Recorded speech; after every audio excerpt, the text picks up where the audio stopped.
4월 12일 월요일 가정예배를 하나님 앞에 올려드리도록 하겠습니다. 다 같이 사도신경으로 신앙을 고백하도록 하겠습니다. 나는 전능하신 아버지 하나님, 천지의 창조주를 믿습니다. 나는 그의 유일하신 아들 우리 주 예수 그리스도를 믿습니다.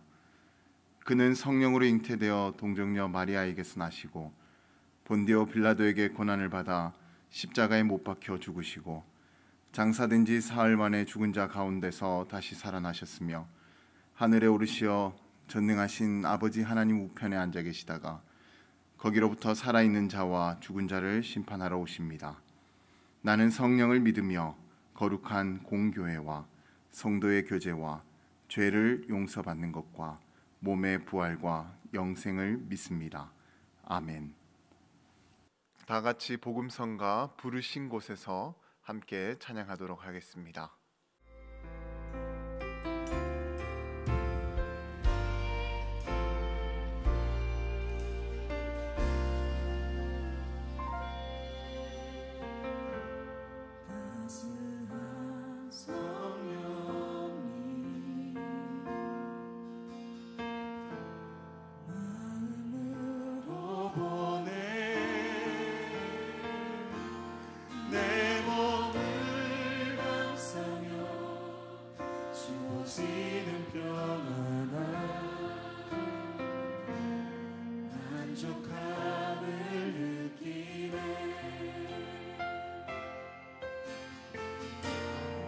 사랑과 진리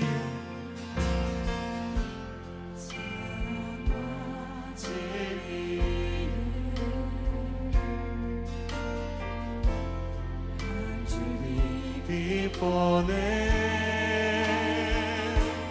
내 몸을 감싸며 주어지는 평안에 그 사랑을 이곳에서 나를 예배하네. 어떤 상황에도 나는 예배하네. 부르신 곳에서 나는 예배하네. 어떤 상황에도 나는 예배. 부르신 곳에서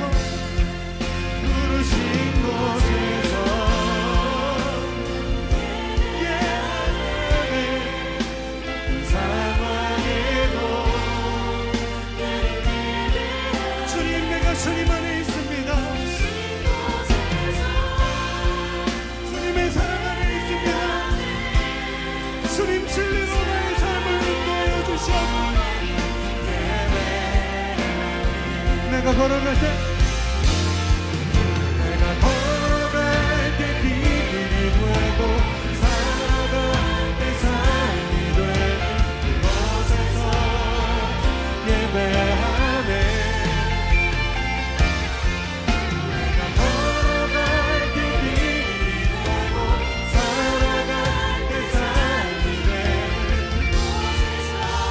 믿음으로 나아갑시다. 목소리로 내가 걸어갈 때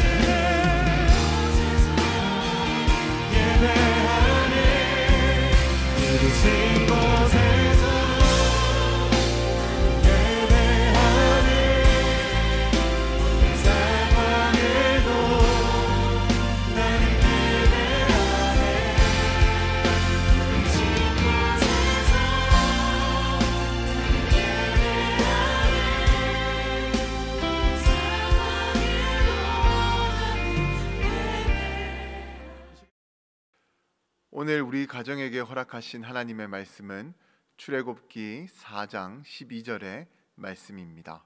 이제 가라. 내가 네 입과 함께 있어서 할 말을 가르치리라.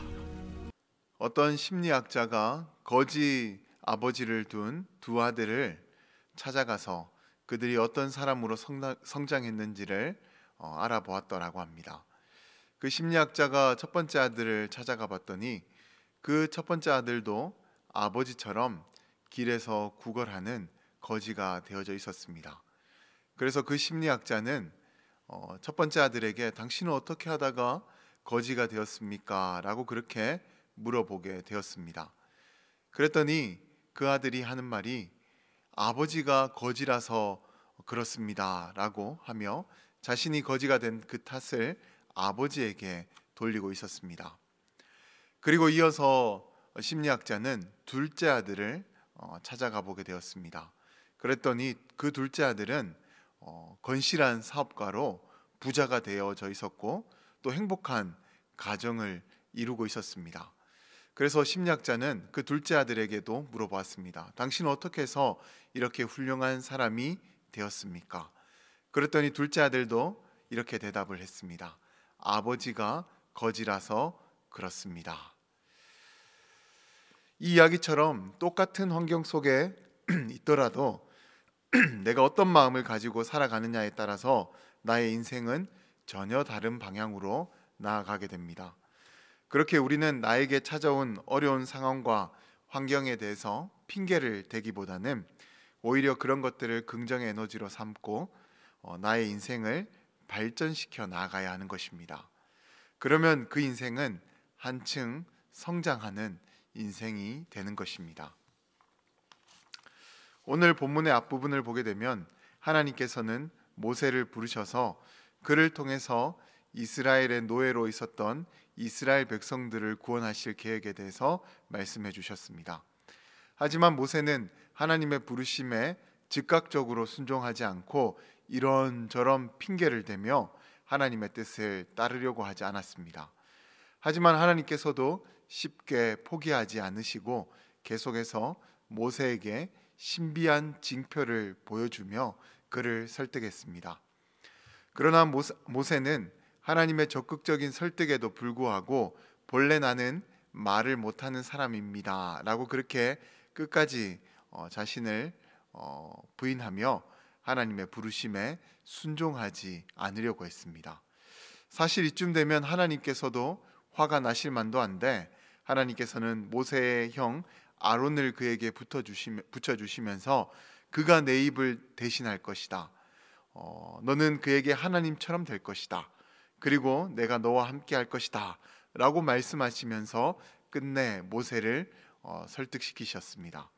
그리고 하나님께 설득을 당한 모세도 이후 그 어떤 핑계를 대지 않고 하나님과 함께하며 이스라엘 백성들을 이집트로 이끌어내게 되었고 그리고 이후 광야에서도 그들을 이끌면서 이스라엘 역사상 전무후무한 위대한 지도자로 그들 가운데 남게 되었습니다.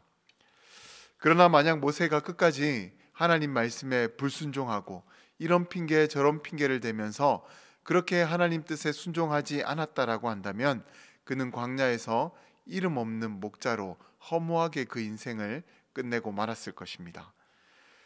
그리고 무엇보다 하나님의 구원의 은혜를 끝까지 경험하지 못하는 불쌍한 인생이 되고 말았을 것입니다. 하지만 모세는 핑계를 넘어 결국 순종의 자리로 나아갔기 때문에 하나님께서 주시는 놀라운 복과 은혜를 누리는 인생이 되었던 것입니다. 우리도 인생을 살아가다 보게 되면 이런 핑계 저런 핑계를 대며 하나님의 뜻에 순종하지 못할 때가 있습니다. 그런데 우리가 그렇게 핑계만 대며 하나님의 뜻을 피하려고만 한다면 우리의 인생은 신앙인으로서 성화되지 못하고 결국 허무한 인생으로 끝나고 말 것입니다. 그렇게 주님께서 나에게 어떤 일을 맡기실 때 핑계를 대려고 하기보다는 먼저 가능성을 열어놓으시기 바랍니다. 그리고 나와 함께 하시는 하나님을 믿으며 또 하나님 주시는 힘으로 그분과 함께 한 걸음 한 걸음씩 그 문제를 헤쳐나가 보시기 바랍니다. 그러면 어느 순간 불가능해 보였던 그 문제가 해결 가능한 문제라는 것을 깨닫게 될 것입니다. 아무쪼록 우리 모두는 하나님의 뜻에 핑계를 대며 불순종하는 그런 인생이 아니라 하나님의 능력을 믿으면서 또 하나님께서 나와 함께 하신다라는 것을 믿으면서 그 모든 일들을 이루어 가실 수 있는 그런 분들이 되시기를 주님의 이름으로 간절히 축원드립니다. 하나님의 부르심과 하나님의 뜻에 이런저런 핑계를 대며 불순종했던 적이 있다면 한번 가족들과 그 이야기를 나눠보시기 바랍니다. 그리고 앞으로는 하나님께서 어떤 것을 내게 맡겨주신다 할지라도 그것에 순종할 것이다라고 그 믿음을 또 결단해 보시기 바랍니다.